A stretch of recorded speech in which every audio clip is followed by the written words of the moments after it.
Hello BookTube, I'm Jonathan and welcome to Words in Time. Now in today's video I'm going to be talking about 2001 A Space Odyssey by Arthur C. Clarke. Now if you happen to have watched my other Clarke videos, you'll know that I liked Rendezvous with Rama and I loved Childhood's End. So I'm very excited to talk about 2001 A Space Odyssey, and something that makes it kind of interesting to talk about because you may have seen the iconic film by Stanley Kubrick, directed by Stanley Kubrick.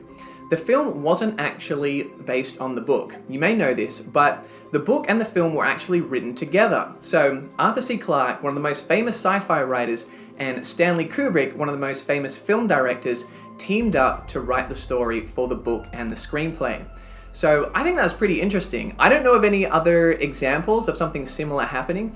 Get down in the comments if you know of any other titans of their artistic industry teaming up to work together on something. I would definitely like to check those out. So this is talked a little bit in the foreword, and this might be a bit of an uncultured thing to admit, but to be honest, I'm usually not all that interested in reading the forewords of books, but this one is definitely worth checking out. If you pick up an edition, this one I believe is called the Millennial Edition.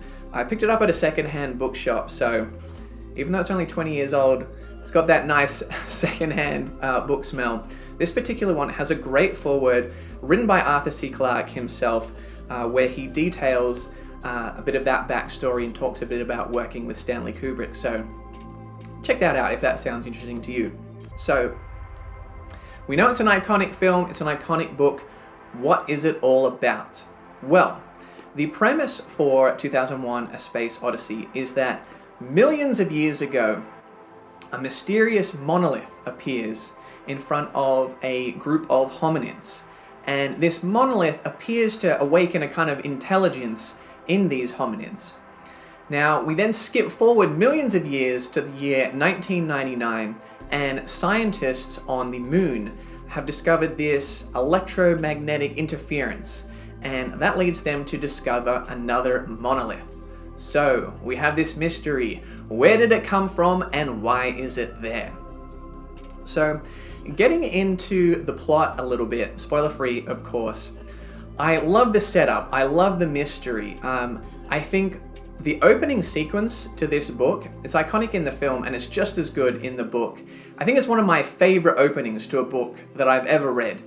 The way that Clarke describes this ancient tribe and how it interacts with the monolith, and we kind of get inside their heads, their minds, their thought process, I thought was so well done. It felt so real. I felt like I was right there, and it was an interesting world and an incredible mystery. So I was hooked off the bat. I hope you like the start to this book as much as I did.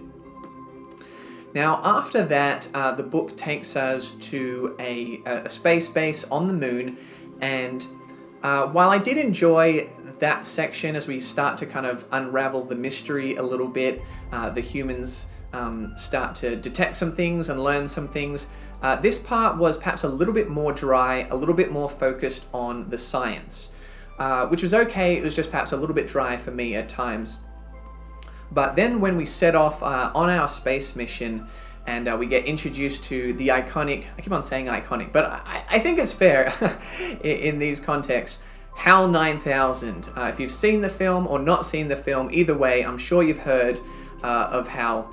And from there, I think the story really takes off. It recaptured my interest, and I think the story is paced pretty well from that point on.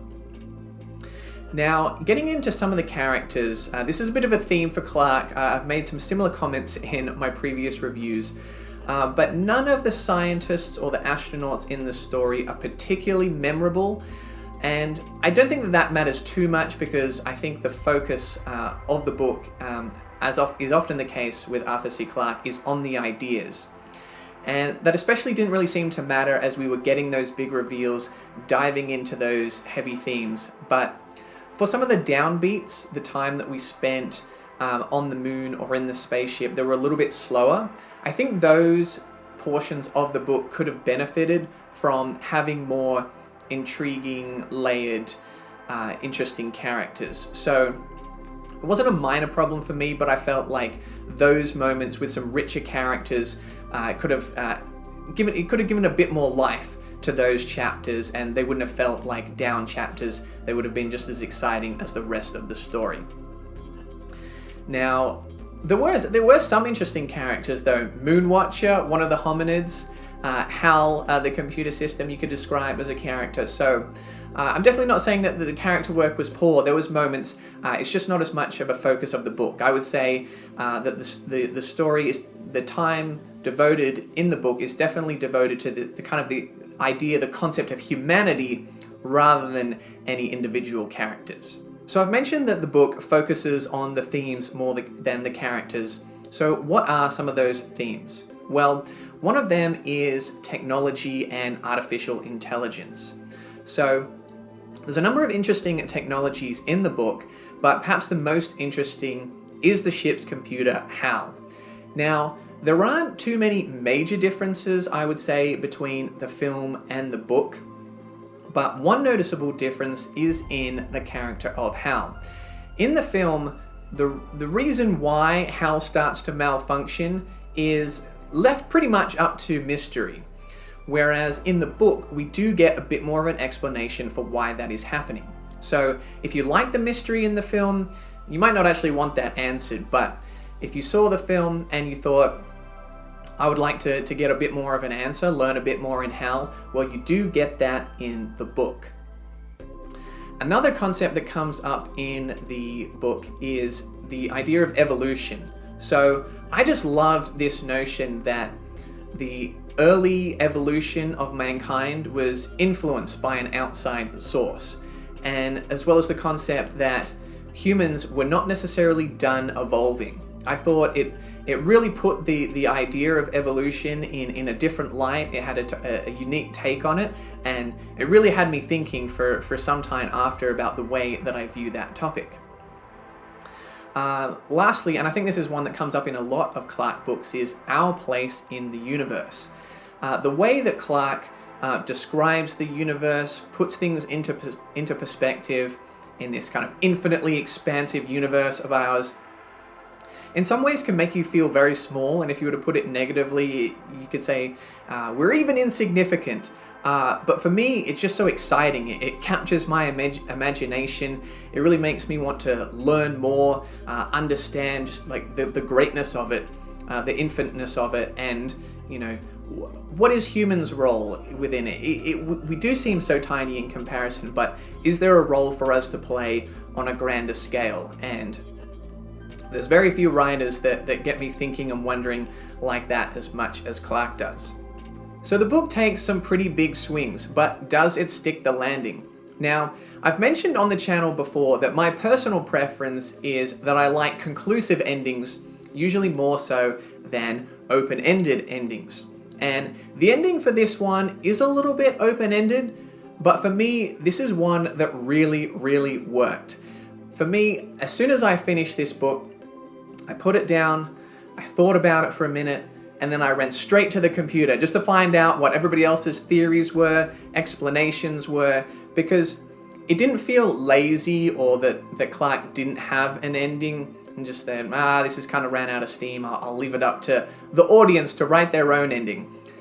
There were definitely enough clues, hints, messages, ideas, where it gave you a lot of puzzle pieces to try and put it together, and I found that a lot of fun. I thought that was really interesting. The film is pretty open-ended as well. Does this provide you more than the film does? Maybe a little bit. There's certainly no key to unlock that door, but it does add a little bit more context perspective to maybe give you a fresh take on what is a pretty crazy ending to the book. So, overall, what did I think about 2001: A Space Odyssey? Well, I love the big concepts, I love the big ideas, and there's some amazing high points. There's probably three or four points in this book that just really blew me away. And I didn't have any major problems with it. There were just maybe a few dry moments, a few chapters that were a little slower that maybe could have been fleshed out with some richer characters, but nothing that majorly took away from my overall enjoyment of the book.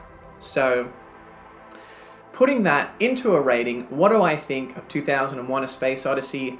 I'm going to give it a 9 out of 10. I thoroughly enjoyed it. That's 3 books now that I've either really enjoyed or absolutely love from Arthur C. Clarke. He's definitely rocketed up to the top of my list of favorite sci-fi authors over the last year or so.